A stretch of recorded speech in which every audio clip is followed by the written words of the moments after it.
नमस्कार दोस्तों, मैं सुभाष शर्मा चंडीगढ़ से लाल किताब के ज्ञान में आपका स्वागत करता हूं। दोस्तों, आज हम चर्चा करेंगे कि वो लोग जो कि किसी तरह का धागा या ताबीज़ लेकर उसके बाद परेशानियों में घिरना शुरू हो जाते हैं, ये कंडीशन कब बनती है, ओवरऑल सर्कमस्टांसेस के साथ मैं आज आपके साथ ये पूरी चर्चा करने वाला हूं और आपको पूरे विस्तार से समझाऊंगा कि किन लोगों को सावधान रहना चाहिए जब आपकी कुंडली में कुछ ग्रह स्थिति ऐसी बन जाती है कि ऐसे समय में ना तो आपको किसी तरह का कोई धागा या ताबीज़ या कोई मंत्र पढ़ के कोई ऐसा रक्षा सूत्र दिया गया हो तो वो आपको नहीं पहनना है, और यहाँ तक कि अपने घर में किसी भी तरह की ऐसे धागा भभूत इस तरह की चीज़ें लेकर भी नहीं आनी है। तो दोस्तों, सबसे पहले बात करते हैं इसकी फॉर्मेशन की, यानी कि ये परिस्थितियाँ बनती कैसे हैं। सबसे पहले तो बुध को हमने देखना होता है। अगर किसी की कुंडली में बुध खाना नंबर 9 में बैठा हुआ है तो उसको ये पक्की तौर पे हिदायत दी जाती है कि ऐसा व्यक्ति कभी भी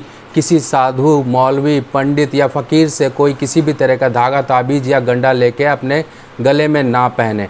अगर वो पहनेगा, अगर मान लीजिए वर्षफल के अकॉर्डिंग भी बुध कहीं पर खाना नंबर 9 का आपका खाना नंबर 11 में आ गया और ऐसे समय में आपने कहीं से ये चीज़ें ले ली और आपने पहन ली या घर में ला के रख ली, तो यहाँ तक ये कहा गया है कि 43 डेज़ के अंदर अंदर ऐसा व्यक्ति उजड़ जाएगा। उजड़ जाएगा मतलब उसके काम धंधे सब चौपट होंगे, उसके ओवरऑल परेशानियाँ उसके जीवन में आएंगी। अब खाना नंबर 9 में जब बुध होता है किसी के, यहाँ पे किसी के कुंडली में बुध बैठा हुआ है तो ऐसे व्यक्ति को साफ हिदायत है कि वो अपने घर में या फिर अपने शरीर पे किसी भी तरह का धागा, ताबीज़ या मंत्र पढ़े हुए रक्षा सूत्र वगैरह ये बिल्कुल ना ले और ना ही अपने शरीर पे धारण करे, ना घर लाए ना धारण करे। और अगर मान लीजिए किसी की कुंडली में बुध यहाँ पर बैठा हुआ है और खाना नंबर 3 में, खाना नंबर 6 में या खाना नंबर 7 में अगर किसी के भी बृहस्पति है या चंद्र है, क्योंकि यहाँ पर जो है बुध के दुश्मन ये माने गए हैं, और ऐसे केस में अगर किसी की कुंडली में यहाँ पर भी अगर इसके दुश्मन आ जाते हैं तब ऐसे केस में ये बुध निहायती मंदा हो जाता है। और खाना नंबर 9 का बुध, यहाँ तक ये कहा गया है कि ये मंगल बद का असर देता है। और मंगल बद के असर कहाँ से शुरू होते हैं ये समझिए। अगर खाना नंबर 9 का बुध है और ओवरऑल कंडीशन भी है कि ऐसी है कि मान लीजिए खाना नंबर 7 भी मंदा है, खाना नंबर 3 भी मंदा है, 2 भी मंदा है। कंडीशन डिपेंड करती है प्रॉब्लम कितनी ज़्यादा होंगी कितनी कम होगी। इन खाना जो मैंने बताए हैं, इन हाउसेज़ की अगर हम देखेंगे कंडीशन तो उस हिसाब से हम ये देखेंगे कि इंसान के ऊपर कितनी प्रॉब्लम्स हैं। अगर मान लीजिए बुध खाना नंबर 9 में है तो ये मंगल बद का पूरा असर शो करता है, और मंगल बद का असर शुरू होता है उम्र, अगर हम उम्र की बात करें 17वीं उम्र से शुरू हो जाएगा, 18वीं उम्र से शुरू हो जाएगा, और 31 साल के बाद इंसान पूरे मंगल बद के प्रभाव में आ जाएगा, क्योंकि खाना नंबर 9 का बुध 31वें साल से यहाँ पर मंगल बद का प्रभाव देना शुरू कर देता है। अब 31वां शुरू, 34वां शुरू, ये बुध की उम्र जब आएगी तब यहाँ पर हालात ख़राब होंगे, मंगल बद का असर शुरू होगा। अब मंगल बद, बुध, ये सब चीज़ें परेशानियाँ देना शुरू कर देंगी। अब कई बार क्या होता है कि हम कहीं मज़ार पे जाते हैं, कहीं सत्संग वगैरह सुनने जाते हैं, कहीं पे कथा सुनने जाते हैं, तो वहाँ पर से हम ये धागे, ताबीज़ या फिर कई बार इंसान परेशानियों में होता है। देखिए, परेशानियों में इंसान होता है, खाना नंबर 9 का बुध है, अगर ये वर्षफल में भी कहीं पर उल्टा सीधा आ गया तो इंसान, ऐसा व्यक्ति कहीं दूसरी अपने धर्म से विरुद्ध दूसरी जगह पे जाएगा, कहीं मज़ार पे जाके माथा टेकेगा, कहीं पर पीर पैगंबरों के पास जाएगा। ऐसे केस में ये खाना नंबर 9 का बुध इसे धकेलेगा कि तुम जाओ और जाके ऐसे काम करो ताकि मैं अपना असर कर सकूं। यानी कि खाना नंबर 9 का बुध आपके जीवन में कैसे धमाके मचाएगा और कैसे मचाता है ये समझिए। आप जाएंगे, आप लेकर आएंगे और घर में रखेंगे, और समझ लीजिए आपने सोचा कि मैं तो यहाँ माथा टेका, मैंने वहाँ माथा टेका, मैं उस बाबा के पास गया, मैं उस फ़कीर के पास गया, पर मेरा कोई उद्धार नहीं हुआ। क्यों? क्योंकि आपने यहाँ पर खाना नंबर 9 के, चाहे वो वर्षफल का हो चाहे वो लगन कुंडली का हो, आपने ये चीज़ का ध्यान ही नहीं रखा कि मुझे इस समय क्या सावधानी बरतनी है। क्योंकि इंसान जब उसके मंदे ग्रहों का दौरा आता है तो उस समय उसकी बुद्धि भी उसी हिसाब से काम करती है, उसके ग्रह भी उसको उसी परिस्थितियों में ढकेलते हैं कि वो गलती करे और अपना ग्रह जो बैठा हुआ है वो असर कर सके। अगर हम इसी समय में सावधानी बरत लें तो किसी उपाय करने की ज़रूरत नहीं पड़ती है।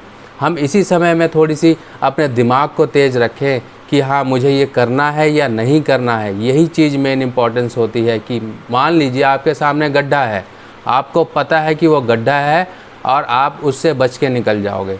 अगर आपको नहीं पता कि सामने गड्ढा है और आप अंधेरे में जा रहे हो तो गड्ढे में ही गिरोगे। तो यही काम करते हैं हमारे ग्रह। हमारे ग्रह हमारे आँखों के आगे ऐसा अंधेरा छा देते हैं कि हम अच्छे और बुरे की पहचान करना भूल जाते हैं। तभी लाल किताब के अकॉर्डिंग कहा जाता है कि अपने विचारों को या अपनी सोच को परमानेंट मान के आप फाइनल डिसीजन मत लिया करें, आप दूसरों की सलाह लेके काम करें।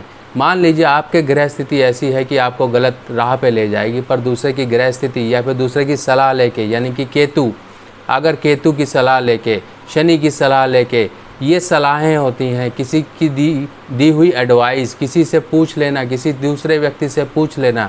आपके घर में माता पिता हैं, आपके दोस्त हैं, बहुत से लोग हैं जिनसे आप सलाह ले सकते हो। एक से ज़्यादा व्यक्ति से सलाह लीजिए, जो फाइनल कंफर्मेशन हो उसी पे आगे बढ़िए। अब खाना नंबर 9 का बुध अगर खाना नंबर 11 में आया तब आपके लिए प्रॉब्लम करेगा। खाना नंबर 9 का बुध बैठा हुआ है और यहाँ पर खाना नंबर 7, 6, 3 ये प्रभावित हैं चंद्र या बृहस्पति से, तब ये हालात ख़राब करेगा। खाना नंबर 9 का बुध आपके लिए पितृ ऋण की भी कंडीशन क्रिएट करता है। खाना नंबर 9 का बुध आपको मंगल वध के भी असर देता है। बहुत सारे असर हैं। आपको बस प्रॉब्लम क्या है, क्योंकि प्रॉब्लम देखिए डिपेंड करती है, हर एक को एक जैसी प्रॉब्लम नहीं होगी, क्योंकि हर एक की ग्रह स्थिति अलग अलग होती है। हो सकता है वर्चुअल में आपकी कंडीशन सही आ गई हो सकता है आपकी कुंडली में मान लीजिए खाना नंबर 9 का बुध बैठा हुआ है, यहाँ पर खाना नंबर 7 में शनि है, तब यहाँ पर आपका थोड़ा बुध पर निहायती मंदा तो है ही है, कुछ हद तक यहाँ पर कमी आएगी। यही एक ग्राफ होता है कि किसी की ज़िंदगी में कितने इंटेंसिटी में प्रॉब्लम आ रही है, कम आ रही है, ज़्यादा आ रही हैं। पर जो लोग परेशान होते हैं वो लोग एक ही तरह की गलती करके परेशान होते हैं, हमेशा याद रखना। यानी कि अगर कोई व्यक्ति कोई पंडितों के पास भाग रहा है, कोई मौलवियों के पास भाग रहा है, कहीं यहाँ माथा टेक रहा है, कहीं वहाँ माथा टेक रहा है, अगर वो परेशानी में ये सब कर रहा है तो वो समझ ले कि कहीं ना कहीं उसके मंदे ग्रह ही यही काम करवा रहे हैं। और ऐसे समय में अपने लगाम दे, थोड़ा सा आप कहीं पर देखिए, लाल किताब का ज्ञान रखने वाले मिल जाएंगे आपको। अगर आप ऐसी परेशानी में हो, चाहे आप ज्योतिष की सहायता लें चाहे ना लें, पर थोड़ा सा अपने इर्द गिर्द माहौल में ज़रूर देख लें कि आपने क्या गलतियां कर रखी हैं। क्या आपने कोई ऐसी गलती तो नहीं कर रखी जिसकी वजह से आप परेशानी में आ रहे हो। खाना नंबर 9 का बुध है, सिंपल एक रेमेडी है कि आप लोहे की गोली पे लाल रंग करके अपने पॉकेट में रखिए। इसके साथ साथ जो लोग मार्केट से कपड़ा लाते हैं और पहन लेते हैं, ये मैं एक एडिशनल चीज़ आपको बता दूं, जो लोग मार्केट से नया कपड़ा ला के पहन लेते हैं, बुध 9 वालों के लिए वो बहुत मंदा है। और यहाँ पर भी वो मार खा जाते हैं कि मार्केट से कपड़ा लाए, अच्छा बहुत अच्छा लग रहा है देखने में, नया नया पहन लिया, पर उन्होंने ये नहीं देखा कि ये देखने के लिए तो दूसरों को अच्छा लग रहा है, पर ये आपकी ज़िंदगी में कितने खराबियाँ लेकर आ रहा है, ये आपका सबसे बड़ी यहाँ पर भूल हो जाती है। तो ऐसे लोग खाना नंबर 9 वाले खास कर नया कपड़ा लाके पहले धोएं, उस पर चढ़ा हुआ माड़, उसके ऊपर चढ़ा हुआ जो केमिकल है सारा निकालें। जब तक उसे आप धो के अच्छी तरह से नॉर्मल उसे सुखा के नहीं पहनेंगे, तब तक समझ लीजिए आप अपने बुध 9 खाना नंबर वाले को एक्टिवेट कर रहे हैं और अपने जीवन में एक मंदे असर की शुरुआत कर रहे हैं। और ये किस समय शुरुआत करेगा? गोचर, ग्रह स्थिति, लगन की स्थिति, ओवरऑल जब एक पर्टिकुलर स्टेज आ जाती है तो उस समय में समझ लीजिए धमाका होता है। और ये धमाका कैसा होता है? जीवन में हमेशा परेशानियां लाने वाला होता है, बीमारियां लाने वाला होता है, लोगों के बीच में आपकी इमेज ख़राब करने वाला होता है, आपके करियर को प्रॉब्लम देने वाला होता है, फाइनेंशियल लॉस देने वाला होता है। बहुत सारी चीज़ें होती हैं। हम ग्रह की सिर्फ एक बात को लेके ना चलें। ग्रह को डायरेक्ट कभी सही नहीं किया जाता है। लोग बहुत बड़ी भूल करते हैं कि हाँ हमारी कुंडली में ये ग्रह मंदा है, चलो इसी को सही करना शुरू कर देते हैं। कभी नहीं, यहीं पर गलती करते हैं आप लोग, क्योंकि हर एक ग्रह किसी दूसरे ग्रह से कनेक्टेड है। हमेशा उपाय उससे संबंधित ग्रह का किया जाता है और उसका कुछ अंश तक उपाय हम कर सकते हैं, बाकी ग्रहों का मिला जुला के उपाय होता है, तभी किसी ग्रह का ठीक होता है। क्यों यहाँ पर हमने लाल गोली लेने की बात की? लाल गोली लेने की बात इसलिए कही क्योंकि जो गोली है वो फौलाद है और जो उस पर रंग है लाल वो मंगल का है। और यहाँ पर शनि और मंगल की सपोर्ट लेके खाना नंबर 9 के बुध को सही किया जा रहा है। अब मान लीजिए खाना नंबर 9 में बुध है, मंगल बद भी है, तो मंगल के भी उपाय करने पड़ेंगे आपको। जैसे कि आप स्क्वायर पीस ऑफ सिल्वर अपनी पॉकेट में रखिए, मंगल बद का छल्ला पहनिए और साथ में हिरन वगैरह जल प्रवाह करते रहिए। और इसके साथ साथ 43 डेज़ लगातार आपको चावल हल्दी से पीले करके वो भी जल प्रवाह करने हैं, क्योंकि यहाँ पर बुध जो है बृहस्पति के घर में बैठा हुआ है और बृहस्पति के घर में बैठ के ये बृहस्पति के फलों को मंदा कर रहा है। इसलिए 43 डेज़ चावल लीजिए, एक दिन आपने चावल लिए, उसमें थोड़ी सी हल्दी छिड़की और ये चावल ले जाके जल प्रवाह करते रहिए। अगर आप ये जल प्रवाह करते रहेंगे तो यहाँ पे बृहस्पति के फल मजबूत होंगे।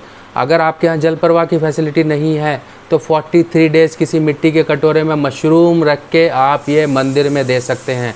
अब आपको मैंने दोनों सर्कमस्टांसिस और दोनों कंडीशन बता दी हैं। जिसके यहाँ जल प्रवाह की फैसिलिटी नहीं है वो मंदिर में मशरूम डोनेट करता रहे। और जब कहीं से भी कोई रास्ता ना मिले तो खाना नंबर 9 के बुध का एक ही उपाय है, नाक छेदन। नाक छेदन करवा लो बेटा, बच जाओगे। नहीं तो ये आपके जीवन में ऐसे विध्वंस लेकर आएगा, आपको कोई भी मौलवी, कोई भी पंडित, कोई भी साधु, ना कोई फ़कीर, कोई नहीं बचा पाएगा। तो घर में पड़ी हुई चीज़ें जैसे कि धागा, ताबीज़ या गंडे या किसी तरह का कोई भी चीज़ें हैं, भभूत वगैरह, ये सब उठा के बाहर जल प्रवाह करिए, घर में मत रखिए इनको।